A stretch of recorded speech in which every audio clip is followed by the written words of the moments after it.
दर्शकों नमस्कार। माँ होना एक स्त्री के लिए हमेशा से ही बड़ा सुखद अनुभव रहा है और इस अनुभव को और ज़्यादा सुखद बनाने के लिए महिला एवं बाल विकास मंत्रालय भारत सरकार इस वक्त एक योजना चला रहा है जिसका नाम है प्रधानमंत्री मातृ वंदना योजना। तो क्या है यह योजना और क्या है इसके उद्देश्य, बताने के लिए इस वक्त हमारे साथ स्टूडियो में उपस्थित हैं अंतर्राष्ट्रीय एथलीट और ICDS वाराणसी की सुपरवाइज़र नीलू मिश्रा जी। तो बहुत बहुत स्वागत है मैम आपका हमारे कार्यक्रम में। नमस्कार। नमस्कार मैम। और मैम सबसे पहले हम यही जानना चाहेंगे कि यह जो प्रधानमंत्री मातृ वंदना योजना है यह क्या है? भारत सरकार द्वारा 1 जनवरी 2017 में इसकी शुरुआत की गई। प्रधानमंत्री मातृ वंदना योजना मुख्यतः गर्भवती और धात्री महिलाओं के लिए है जी। ये विशेषकर उन महिलाओं के लिए जो मजदूरी करती हैं या गरीब तबके की हैं, जो प्रेगनेंसी के समय जिनकी आर्थिक स्थिति सही ना होने के कारण वो लोग फूड अच्छा खाना नहीं खा पाते थे, उनको न्यूट्रिशन अच्छा नहीं मिलता था, तो उसको प्रोत्साहित करने के लिए और बेटियों को बेटी जन्म को बढ़ावा देने के लिए इस मातृवंदन योजना की शुरुआत की गई और महिलाएं इंडिपेंडेंट रहें तो इस योजना का लाभ प्राप्त कर वो अपने पोषण को अच्छा कर सकती हैं, अपने हेल्थ को अच्छा कर सकती हैं और बेटियों के जन्म को भी बढ़ावा देती हैं। तो मैम जैसा कि प्रधानमंत्री जी का एक विजन भी है बेटी बचाओ और बेटी पढ़ाओ, तो उसी विजन के तहत इस योजना का संचालन किया जा रहा है। तो क्या ये सिर्फ बेटियों के प्राप्त होने पर ही ये योजना लगती है? नहीं, ये पहला जो हमारा पहली बच्चे का है वो किसी नॉर्मल जो फर्स्ट बेबी है उसके लिए होता है और दूसरा जो हमारा किश्त जाता है 6,000 रुपये, पहले किश्त में 5,000 रुपये वो शिफ्ट वाइज देते हैं, दूसरा किस्त 6,000 का होता है वो बेटी के जन्म पे होता है। तो इससे जैसे लोग बेटों की चाह में लगातार 2 या 3 बच्चे करते हैं, तो इसमें अगर दूसरी बेटी होती है उसको आर्थिक सहायता मिलती है तो माँ का मनोबल भी बढ़ता है और उसको जब आर्थिक सहायता मिलती है तो उसका भरण पोषण भी अच्छा होता है। मैम पहली संतान यदि लड़का हो तो 5,000 रुपये और अगर दूसरी संतान लड़की हो तो 6,000 रुपये। पहली संतान जब हमको पता चलता है, ये मुख्यतः आंगनवाड़ी केंद्र से भरा जाता है, जो नई नीति आई है, नए अधिकार दिए गए हैं, आंगनवाड़ी को जिम्मेदारी दी गई है। तो आंगनवाड़ी कार्यकर्त्री के माध्यम से कोई भी गर्भवती जो पहली बार माँ बन रही है तो उसको आंगनवाड़ी केंद्र के माध्यम से उसको फॉर्म भरना है उस जैसे 150 दिन के अंदर। अच्छा। और दूसरा इसका जो दूसरा किश्त होता है वो तब दिया जाता है जब हमारे सभी टीके लग जाते हैं। अच्छा। जैसे 6 महीने के अंदर BCG, DPT, पोलियो, हेपेटाइटिस इत्यादि ये सारे टीके जब लग जाते हैं तो इसमें MCP कार्ड INM द्वारा प्रमाणित किया हुआ लगता है। और थर्ड है कि जब सारे टीके 1 साल के पूरे हो जाते हैं तो उसके बाद तीसरी किश्त दी जाती है। अच्छा। तो मैम यह प्रश्न हमारे बहुत सारे लोग पूछते हैं कि इसके लिए आवेदन कब करें? आज जब भी पहले गर्भ का पता चलता है, जब भी आपको पता चलता है कि मेरी फर्स्ट प्रेगनेंसी है तो आंगनवाड़ी कार्यकर्त्री से संपर्क करें। अब इसमें बात आती है कि कौन इसमें पात्र है जी। तो इसमें वो महिलाएं पात्र हैं जिनकी आय 8 लाख से नीचे है। अच्छा। ऐसे कर्मचारी जो सरकारी कर्मचारी का लाभ ले रहे हैं, नियमित वेतन पा रहे हैं, वो इस योजना के पात्र नहीं है। और उसमें डॉक्यूमेंट्स में हमारे 10 प्रकार के डॉक्यूमेंट्स पाए गए हैं। अगर आप जाति का प्रमाण पत्र लगाते हैं जैसे ST SC या पिछड़ी जाति का तो आपको जाति प्रमाण पत्र देना पड़ेगा जी। और श्रम कार्ड आपके पास है तो श्रम कार्ड भी लगा सकते हैं, आयुष्मान कार्ड है तो वो लगा सकते हैं। यदि दिव्यांग है तो 40% से ज़्यादा अगर आपकी दिव्यांगता है तो उसको लगा सकते हैं। अच्छा। और जैसे मैंने बताया कि 8 लाख से ज़्यादा आपकी इनकम नहीं होनी चाहिए। तो इस प्रकार से हमारे जो डॉक्यूमेंट्स में 10 प्रकार के क्राइटेरिया दिए गए हैं, उसमें से आप कुछ भी लगा सकते हैं। और साथ में टीकाकरण कार्ड, जैसे गर्भवती रजिस्टर्ड होती है आंगनवाड़ी केंद्र में तो सबसे पहले उसको हम टीकाकरण के लिए प्रोत्साहित करते हैं, तो उसका कार्ड बनता है, उसका नंबर होता है, UID नंबर मिलता है, वो UID नंबर होना चाहिए, INM द्वारा प्रमाणित होना चाहिए। तो उसकी छाया प्रति, आधार कार्ड की छाया प्रति या जो भी आपके डॉक्यूमेंट्स हैं उसमें से कोई भी एक डॉक्यूमेंट्स और महिला का पूरा विवरण। अगर जाति का प्रमाण पत्र लगाते हैं तो जाति प्रमाण पत्र तहसील द्वारा उसमें जारी होना चाहिए, लगा होना चाहिए। तो ये डॉक्यूमेंट्स लगा करके आंगनवाड़ी अपने मोबाइल से भर देती है जी।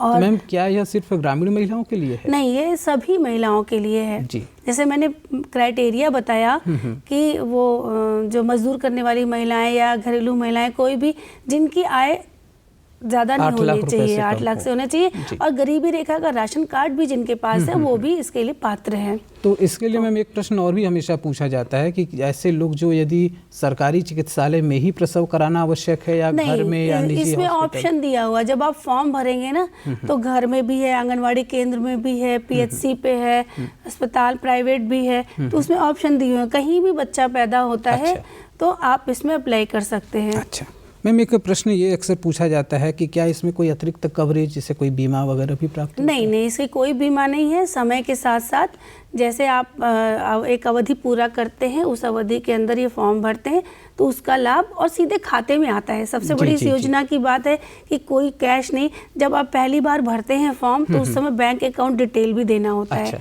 तो नॉर्मली लोग देना नहीं चाहते हैं, लेकिन जब इस योजना का लाभ लेना हो तो आपको संबंधित जो डॉक्यूमेंट्स हैं, निवास संबंधित डॉक्यूमेंट्स, आपका बैंक का डिटेल, साथ में एएनएम का जो एमसीपी कार्ड है वो उसकी कॉपी। आप प्राइवेट में भी कहीं टीका लगवा रहे हैं तो उसका वो भी एएनएम से प्रमाणित करा के आंगनवाड़ी को दे सकते हैं। तो दर्शकों, जैसा कि आपने देखा, मैम ने बताया कि अपने डॉक्यूमेंट्स देने में अगर आप किसी तरह की लापरवाही करते हैं तभी आप इस योजना का लाभ नहीं ले पाते, अन्यथा इसका पैसा सीधे आपके खाते में चला जाता है। और सबसे अच्छी बात है ना, जैसे आप अपनी आईडी भी बना करके खुद भी भर सकते हैं। अच्छा। इसका फॉर्म आंगनवाड़ी के माध्यम से तो भरा जाता है, लेकिन भरते समय आपको संबंधित आंगनवाड़ी का डिटेल, जो उसका कोड है, केंद्र कोड, वो आपको उसमें डालना पड़ेगा।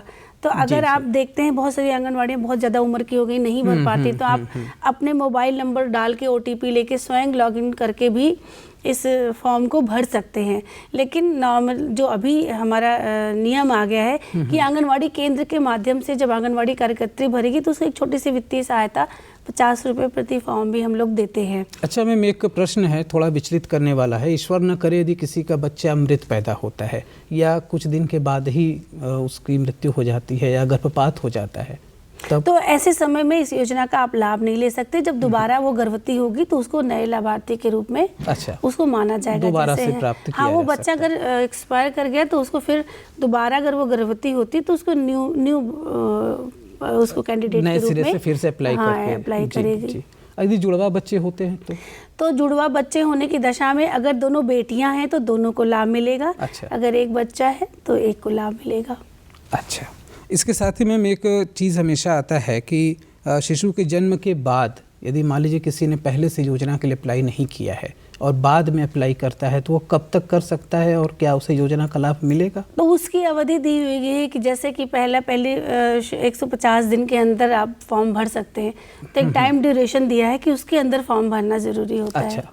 आप फॉर्म अप्लाई कर देंगे। इसका प्रोसेस अभी नया हो गया है, मैं बताना चाहूँगी कि सबसे पहले आंगनवाड़ी कार्यकर्त्री फॉर्म भरती है, फिर उसका सत्यापन जो उस सेक्टर की सुपरवाइजर या मुख्य सेविका है वो सारे डॉक्यूमेंट्स चेक करती है, वो फिर फॉरवर्ड करती है अपने आईडी से।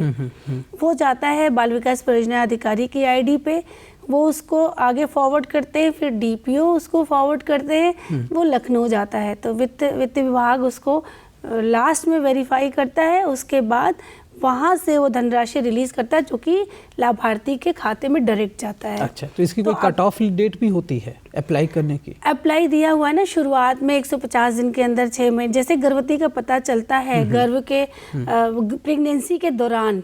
अच्छा, आप जब भी पता चले तो आप भर दे, फिर उसके बाद जब बच्चा पैदा होता है, डेट नहीं होता नहीं, इसके वो क्राइटेरिया दिए हुए हैं कि प्रेगनेंसी के दौरान कभी भी भर सकते हैं। हाँ, 6वें महीने 7वें महीने आपका जब भी प्रेगनेंसी आंगनवाड़ी के नॉलेज में आता है। कभी कभी क्या होता है, महिलाएं बाहर चली जाती हैं, मायके में रहती हैं, आती हैं, तो नॉलेज नहीं होता। जब भी आप आए और पहला गर्भ है तो आंगनवाड़ी को तुरंत सूचना दें और अपना प्रधानमंत्री मातृत्व वंदना योजना को तुरंत भरवाएं।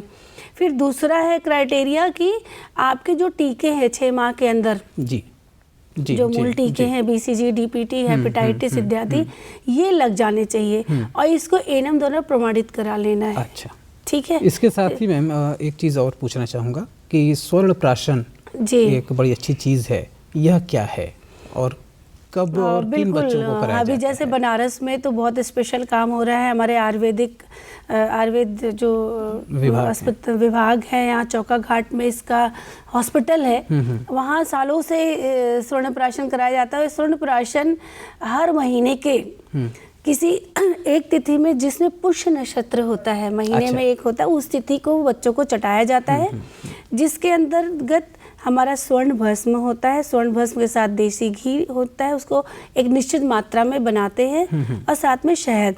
तो जो बच्चे जैसे कमज़ोर हो रहे हैं या बच्चों के विकास का बहुत अच्छा फ़ायदा है कि बच्चों को एनर्जेटिक बनाता है, बच्चों के मानसिक विकास को अच्छा करता है, शारीरिक विकास को अच्छा करता है, बच्चों के IQ लेवल को अच्छा करता है। जिन बच्चों की ग्रोथ अच्छी नहीं हो रही है, उन बच्चों को नियमित रूप से अगर लगातार आप 6 महीने 1 साल देते हैं, लेकिन माह में एक बार ही देना है, तो उस बच्चे का एक अलग डेवलपमेंट होगा। इसके लिए आयु सीमा कुछ है बच्चों इसकी की? आयु सीमा है 0 से लेकर 16 साल तक। अच्छा। जो कराते हैं आयुर्वेद विभाग द्वारा, ये हर जगह नहीं होता है, ये आजकल प्राइवेट में भी लोग करा रहे हैं, लेकिन कोशिश करें कि सरकारी अस्पतालों में ही जाकर के इस बच्चे को स्वर्ण कराएं, उसे एक निश्चित मात्रा में बच्चों को लाभ मिलेगा। जी, तो दर्शकों, जैसा कि आपने देखा, मैम ने स्वर्णप्राशन के बारे में भी बताया। इसकी जो तारीख होती है पुष्य नक्षत्र, वो आपको हॉस्पिटल में एडवांस नोटिस के माध्यम से पता चल जाती है। आप गूगल पे भी देख सकते हैं, पुष्य आप स्वर्णप्राशन की तिथियां गूगल पे आ जाती हैं, तो आप उसको नोट करके रख लें और रिमाइंडर के साथ बच्चों को दें, क्योंकि